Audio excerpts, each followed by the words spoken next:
तो पूरा सत्ता केसीआर जी 100 करोड़ रुपीज़ खर्च करके मेरे को हराने के लिए जो कोशिश किया था, उसमें हमारा वज़ीराबाद प्रजा ने, वज़ीराबाद आवाम ने धर्म जिताने के लिए, जो सेल्फ रेस्पेक्ट जिताने के लिए तेलंगाना पीपल वहाँ पे मेरे को जिता के जो भिजाया, लाखों फार्मर्स का जो ज़मीन था, they are cultivating since 40 years 50 years, वो गायब हो गया। अनआइडेंटिफाइड लैंड्स हज़ारों एकड़ वो गायब हो गया था। फार्मर्स को जो विकास मिला, जो कॉन्फ्रेंस आया बोल के जो बोलता है वो नया आया, पर केसीआर जी को पैसा तो बहुत मिला।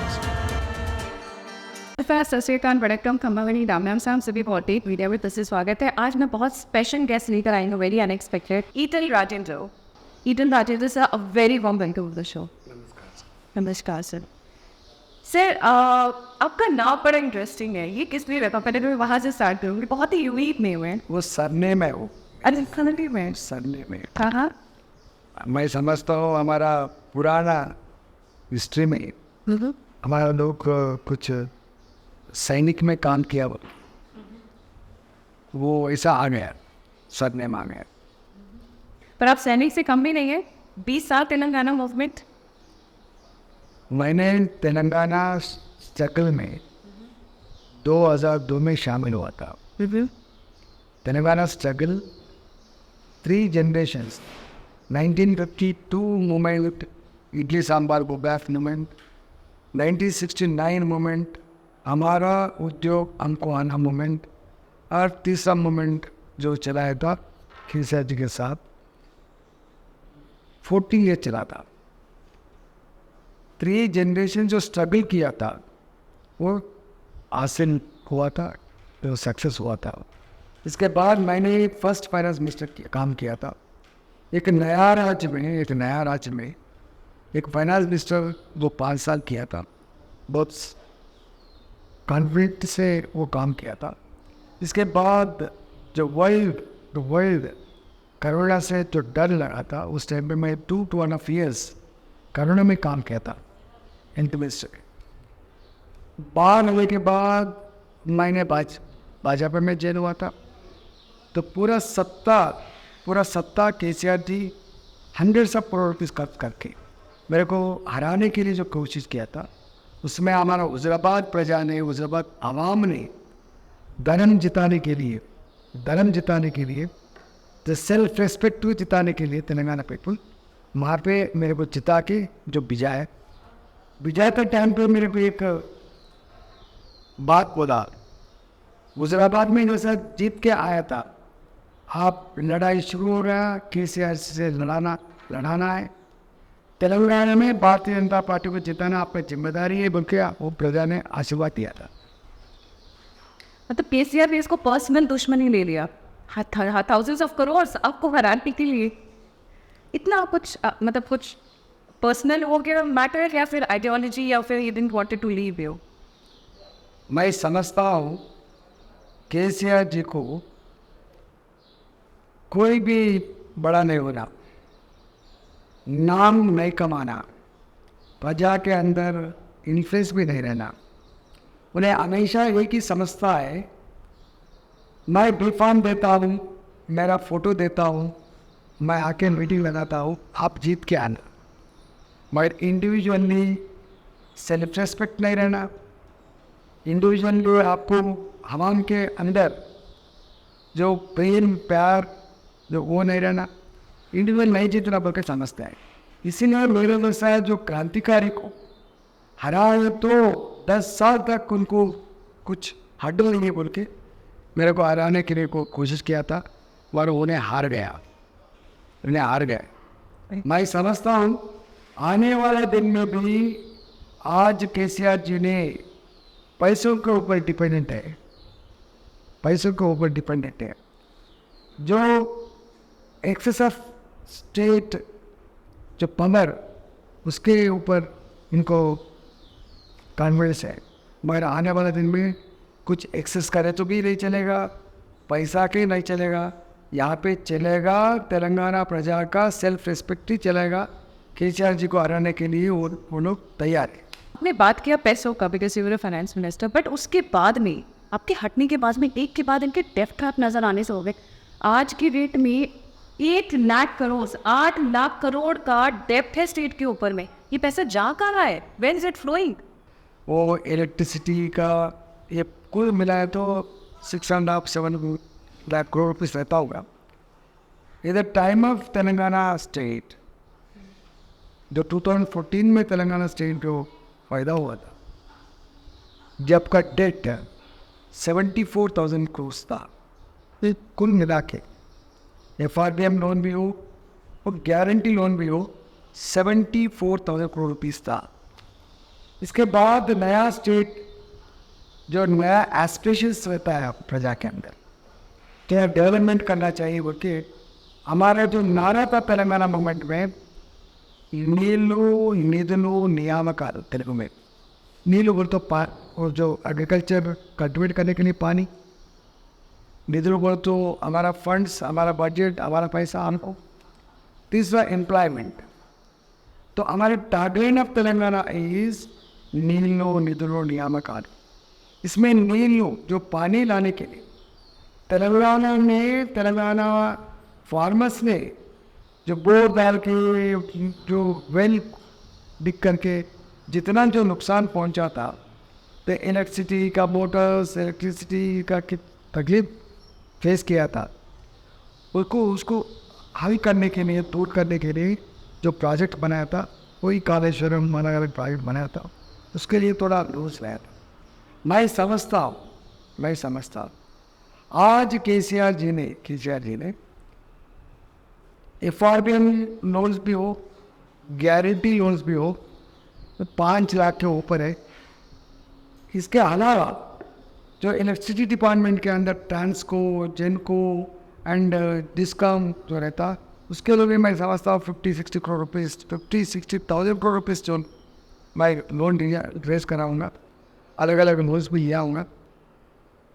मगर आने वाले दिन में ये सिचुएशन ऐसी चलेगा, पूरा तनख्वाह देने का भी पैसा नहीं है, तनख्वाह देने का पैसा नहीं है।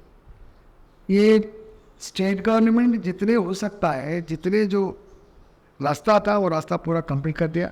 आने वाले दिन में लोन भी लेने का कोई देने का तैयार नहीं है, लेने का एलिजिबिलिटी भी नहीं है आज। ये लोग भी बंगाल और पंजाब, राजस्थान इन्हीं के रास्ते पे चल रहे हैं, क्योंकि उनके साथ भी यही प्रॉब्लम्स आ रही हैं एक्चुअली। आपने मेंशन किया कालेश्वर को लेके, एक तो आपने डेप्थ की बात की कि इस पर डेप्थ भी आ रहा है, बट इसको लेके इकोलॉजिकल प्रॉब्लम्स बहुत आ रही है, एनवायरमेंटल इशू बहुत उठ रहे हैं। Not only ecological problems, ecological imbalance के साथ वो आजू बाजू जो फार्मर्स रहता है वो लोग थोड़ा नुकसान पहुँच रहा है। पूरा ज़मीन सॉल्टी हो गया, सॉल्टी हो गया, वो एक्वायर नहीं किया था। तो गोदावरी लेफ्ट एंड राइट जो लैंड्स है, लूमी साइड से, फर्टाइल लैंड से, कलर मिर्ची वहाँ से आता है, वो फार्मर को बहुत नुकसान आया था। आज तक केसीआर जी के उसके ऊपर दृष्टि लगा के वो लैंड एक्वायर करके फार्मर को कंपनसेशन नहीं करना था, कंपनसेशन नहीं दिया था। नंबर 2। नंबर 3 क्या है, वो कालेश्वरम आज कोंडरगो चन्मा सागर तक पानी आना बोल तो 9 टाइम्स लिफ्ट करना पड़ता, with in Godavari 3 times lift करना पड़ता। इसके बाद मैं समझता हूँ 5 टाइम लिफ्ट करना पड़ता। अगर वो पूरा लिफ्ट करके एग्रीकल्चर करना पड़े तो एक एकड़ के ऊपर लैब के ऊपर खर्च होता होगा। जो जमीन में जो कल्टिवेट किए तो हमको जो आदाय मिलता है, इनको फ़ायदा मिलता है, जस्ट 40-45,000 तक मिलता होगा। हमारे इलेक्ट्रिसिटी एक्सपेंडिचर 1 लाख के ऊपर होता है। इसमें क्या है, बारिश के सीज़न में कभी कम पड़े तो नहीं सकता है, मगर पूरा कालेश्वरम प्रोजेक्ट का पानी ले आके गजवेल में कल्टिवेट करना बहुत अनसाइंटिफिक है, बहुत अनसाइंटिफिक है।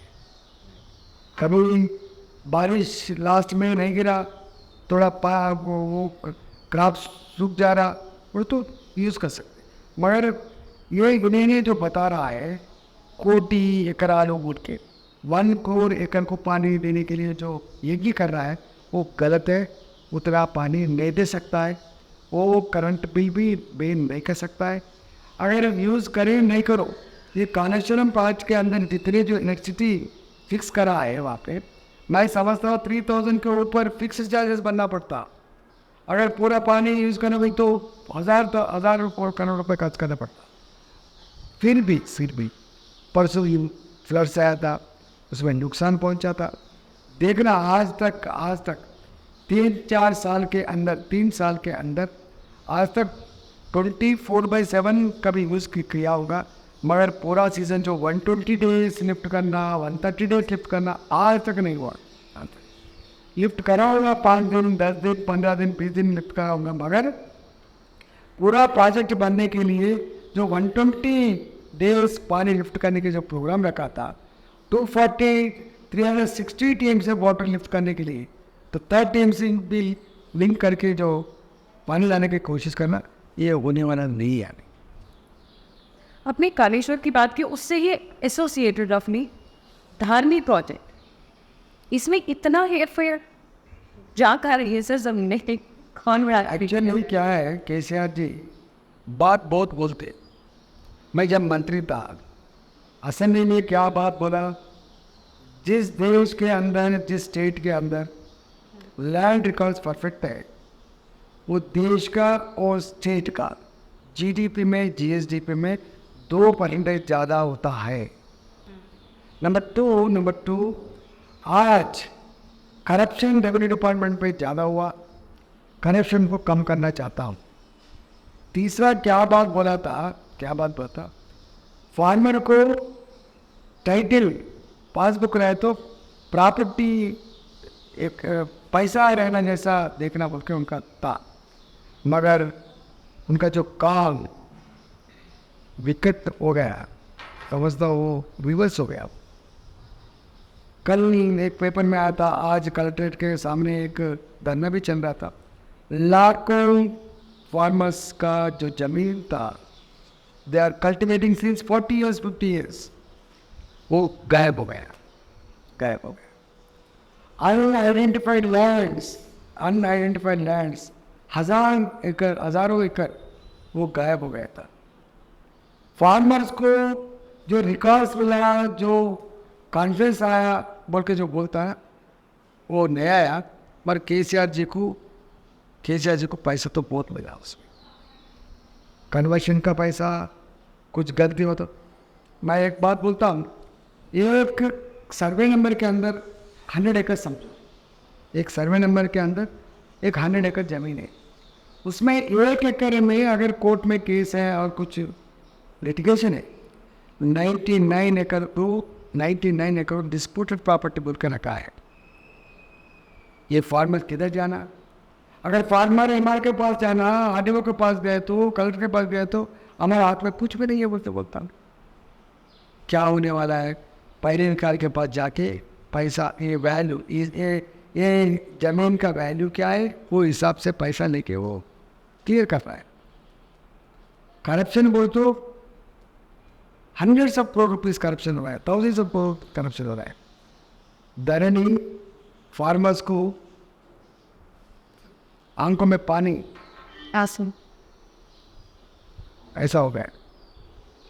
बात बहुत बोलता है मगर काम में नहीं दिखाता है। अभी केसीआर थोड़े से हल्के से चुप चल रहे हैं, वैसे तो बहुत बड़बड़ करते हैं, बहुत रैलीज करते हैं। अचानक से ये कविता थोड़ी सी फंसती नजर आ रही है, तो इसी वजह से क्या चुप्पी आ गई है लिकर केस में? और उनका बेटा पेपर लीक केस में, एक तरफ बेटा एक तरफ बेटी, क्या जोड़ी है? इस देश के अंदर एक अनफॉर्चुनेट थिंग है, जो रीजनल पार्टी जिस स्टेट के अंदर है, उस स्टेट्स के अंदर पूरा परिवार का राज चलेगा, परिवार में गड़बड़ हुआ तो ही यूपी जैसा चला था, मगर परिवार का राज तो जब परिवार का राज के पास पैसा रहता, सेंट्रलाइज पावर रहता, जीत खुद का रहता, हार खुद का ट्रीट करता। इसीलिए तेलंगाना में भी ये अनफॉर्चुनेट थिंग है, पूरा फैमिली का बहुत चल रहा है। मतलब आप उनका सनिंदा है, उनका साढ़े को बोलते हैं, उनका एक राज्यसभा में है, 2 मंत्री है, एक MLC है, उन्हें CM है, अच्छा पूरी फैमिली सेटल्ड है, मंत्रीगण के पूरा। मतलब आराम से सेट किया हुआ है, चाचा भतीजा भांजा सब मतलब बैठ के रात को खाना एक साथ खा सकते हैं।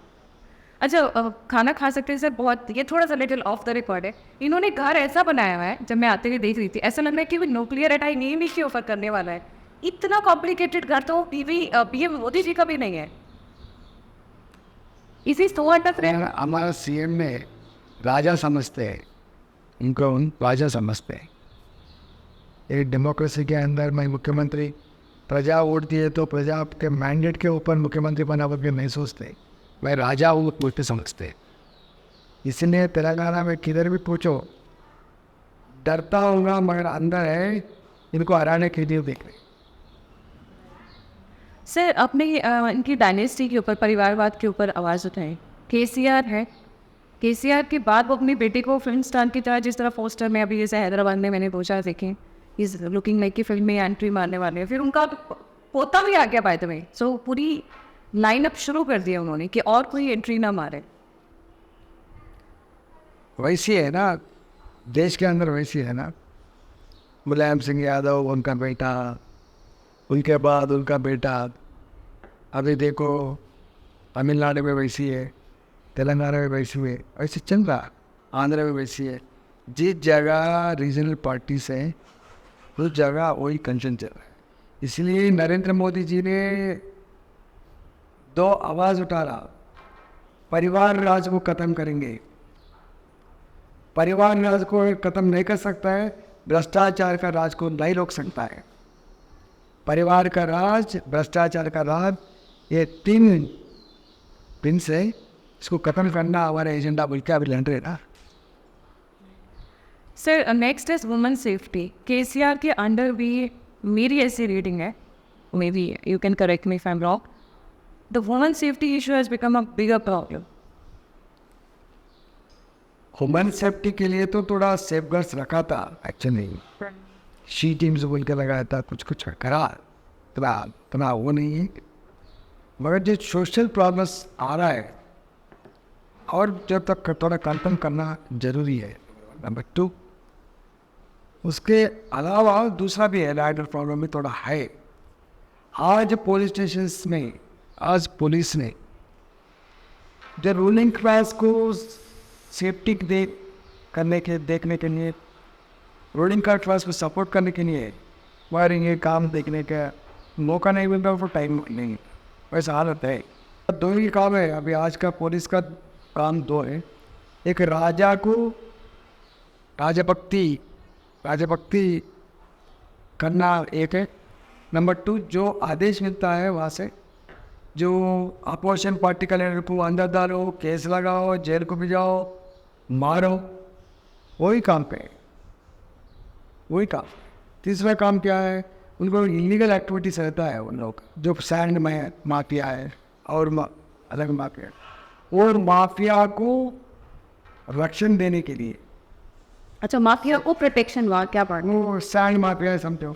सैंड माफिया को अगर ना वहाँ का लोकल पीपुल अगेंस्ट करे तो उन लोगों को डराता, अरे आपके ऊपर केस लगा दे, आपको जेल के भिजाते है, चल हट बोल के ऐसा कर। गुंडों को प्रोटेक्शन। लैंड माफिया है, सैंड माफिया है, वो पूरा BRS पार्टी जो पवन में सत्ता में, वो कोई पार्टी वही लीडर्स करता है ना, उनको सपोर्ट करने के लिए रहता है ये पुलिस। जी सर, आते हैं BJP की तरफ में। ये तो हमने KCR का देखा। How are you going to challenge, मतलब स्ट्रैटेजी क्या रहेगी अभी, क्योंकि अभी इलेक्शंस आने वाले हैं, ज़्यादा दूर है नहीं। आपकी भी प्रमोशन हुई है and I have heard lot of things, तो स्ट्रैटेजी कैसे चेंज करने उसे? 3-4 साल से भारतीय जनता पार्टी का काम शुरू हुआ था। हैदराबाद में जो नेशनल एग्जीक्यूटिव कमेटी मीटिंग चला था, उस टाइम पे भाजपा डायरेक्टली प्रधानमंत्री जी ने नड्डा जी को आदेश दिया था नड्डा जी तेलंगाना में भारतीय जनता पार्टी जीत रहा है। और एक बात में बोला था नड्डा जी, आपको सपोर्ट में अमित शाह भी रहेगा, हम दोनों मिलकर यहाँ पे काम करें। इसके बाद 4-5 सेंट्रल मिनिस्टर्स को एंड एमपीज को यहाँ पे every month 3 days 4 days 5 days पूरा ग्राउंड घूम के पार्टी का सिचुएशन असेस करके गवर्नमेंट के ऊपर प्रजा का जो परसेप्शन क्या है देखिए, वो हमारा काम चल रहा है। असेंबली सेगमेंट वाइज हमारा कोई इंचार्ज है, सहा इंचार्ज भी है, एक प्रभारी भी है, एक पालक भी है, एक 5 लोग काम कर रहे हैं। इसके अलावा हमारा एक ओल्ड टाइमर भी काम कर रहा है। हमारा पार्टी का जो काम है हम लोग अंदर से अच्छा हो रहा है। फिर भी जो जीतने का जो सवाल है, जीतने का जो लीडर चाहिए, उन लोग के लिए भी हम देख रहा है। जरूर आने वाला दिन में भारतीय जनता पार्टी यहाँ पे जीतेगा। सर, आज एक बड़ा इंटरेस्टिंग सर्वे आया और खुद केसीआर ने किया। हाँ, ये बाहर किसी और ने नहीं किया है, केसीआर की इंटरनल रिपोर्ट है ये। हिंदू न्यूज़पेपर में आज की डेट डालकर देखेंगे तो निकलेगा फ्रंट पेज पे।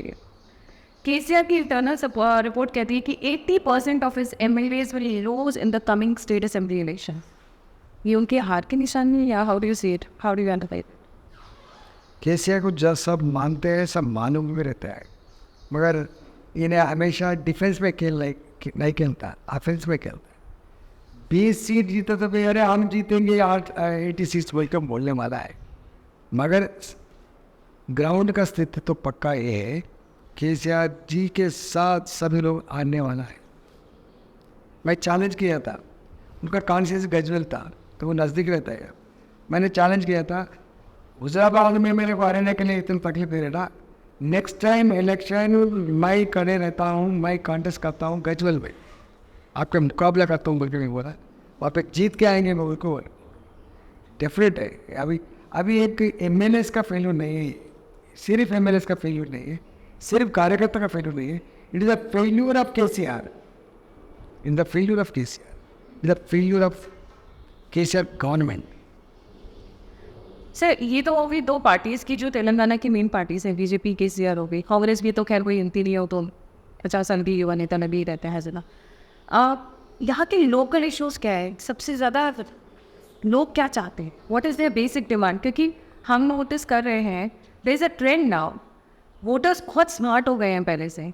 पहले क्या होता था, सबको एक ही टीम चलती रहती थी। अब क्या है, अच्छा स्टेट असेंबली है, लोकल इश्यूज़ पे वोट, नेशनल है तो नेशनल मुद्दों पे वोट। एक्चुअली केसीआर जी ने इलेक्शन टाइम पे जो वादा किया था, देश के अंदर रिचेस्ट फार्मर्स तेलंगाना में रहना, उनका नारा है। आज भी हरियाणा जाके, पंजाब जाके एक बात बोलता है, आपकी सरकार फार्मर का सब, किसान की सरकार के बोलता। मैं इन्होंने जो 2018 इलेक्शन में फार्मर्स को एक वादा किया था, मैनिफेस्टो में लिखा था 1 लाख के नीचे जो लोन्स है पूरा व्यवहार करेंगे, गवर्नमेंट पे करेंगे बोल के वो 4 साल हुआ, आज तक नहीं हुआ। शायद 6 महीने के बचा के रखा होगा कि वोट गुंजाइश बढ़ जाएगी। नहीं हो सकता। इस देश के अंदर तेलंगाना राज्य में जो बैंकों को पैसा डुबाया कौन? अभी तेलंगाना फार्मर बना, कारण कौन है? केसीआर जी। और बैंकों में लोन नहीं मिल रहा है, किसानों को बैंकों में लोन नहीं मिल रहा है। अच्छा, ये बैड अकाउंट्स हो गया। एग्रीकल्चर के लिए नहीं, उनका बेटा अगर अमेरिका जाना, उनका कुछ शादी करना, बैंक में लोन लेना तो आपका अकाउंट बैड अकाउंट है, आपको लोन नहीं मिलता बोल के बोलता है। ऐसा हालत हो गया।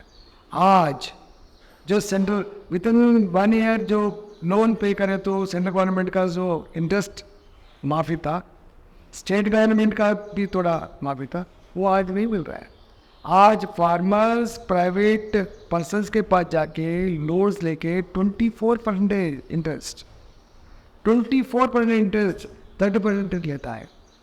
सेकंड थिंग क्या है, जो पैडी परचेज करने में बहुत मुश्किल है। आज एंड थर्ड थिंग, जो क्रॉप इंश्योरेंस था इससे पहले, कभी हेलस्टॉर्म हुआ, कभी और कुछ हुआ, अभी क्रॉप खराब हुआ तो एक पैसा मिलने वाला नहीं है। केसीआर जी आने के बाद ख़त्म कर दिया। तीसरा आइटम क्या है जो केसीआर नहीं रहे फार्मर्स के लिए आज तक जो माफ़ी करने के लिए अलग अलग, इससे पहले इक्विपमेंट का पैसा मिलता था, पूरा बंद कर दिया। डिप्रिवेशन नहीं है, ग्रीन हाउस कल्टिवेशन नहीं है, जो पंदरी बोलते हैं वो भी कुछ भी नहीं है। और सेकंड थिंग क्या है, जो एम्प्लॉयमेंट के बारे में, तेलंगाना है तो क्या मिलेगा, युवा को एम्प्लॉयमेंट मिलेगा, नहीं दे रहा है। वो एम्प्लॉयमेंट के लिए जो नोटिफिकेशन दिया था, पूरा पेपर लीक हुआ था, ब्रोकर पैसा लेके काम करना शुरू हुआ था। First time TSPSC failed to conduct the exams, fair exams। अभी 4 साल 5 साल 10 साल हम नौकरी के लिए जो पढ़ा था बच्चों, निराशा हुआ था। नंबर 2, नंबर 3, गरीब लोग रहता है, गरीब लोग क्या चाहता है, एक मकान चाहता है। इन्होंने क्या बताया, देश के अंदर प्रधानमंत्री भी हो, राज्यों के अंदर मुख्यमंत्री भी हो, कभी भी कल्पना नहीं किया था मैं कल्पना करना हूँ, उसका नाम है डबल बेडरूम। आज मैं समझता हूँ 25-30,000 के ऊपर आज तक नहीं बांटा, थोड़ा बना था, अभी तक डिस्ट्रीब्यूशन नहीं हुआ। देश के अंदर मोदी जी सरकार ने 3.5 करोड़ हाउसेस जो कंस्ट्रक्ट करके गरीबों को दिया था, यहाँ पे भी नहीं हुआ। वो बहुत सीरियस इश्यू है। जो गरीब लोग हैं, BCs में भी हो, STs में भी हो, SCs में भी हो, उन लोगों को इकोनॉमिकल सपोर्ट स्कीम्स जो अमल करने के लिए वादा किया था वो भी नहीं हुए। आज इस राज्य के अंदर दंत बंधु बोल के एक स्कीम है, हमारे हुजराबाद में दिया, बाकी तेलंगाना में कभी नहीं, कहीं भी जाना नहीं दिया। ये दंत बंधु स्कीम अमल करने के लिए अगर ऐसी स्थिति में 40 साल लगता हुआ दंत बंधु लगाने के लिए, ऐसे बहुत सारे इश्यूज है। और आज तक एक गज भी गरीबों को जमीन नहीं मिला, घर के लिए लोज नहीं मिला, सपोर्ट नहीं मिला। इसलिए बात बहुत बोलते केसीआर, मगर काम नहीं करता बोल के ऐसा मन में आया। नहीं, काम करते हैं सर, ऐसे मत बोले, देखो मजाक कर रहे हैं आप सर। काम करते हैं ना, बांग्लादेशी सिटी बना दी है, आप वो काम नहीं बोलेंगे। देश की सेफ्टी सिक्योरिटी को is putting at risk just for what's he's properly created a city called Bangladeshi city. This is what I what when I came to Hyderabad, the first thing when I landed.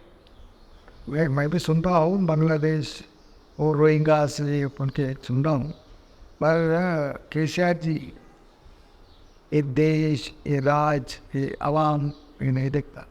Election oriented program रहता है, election program oriented and power oriented program रहता है।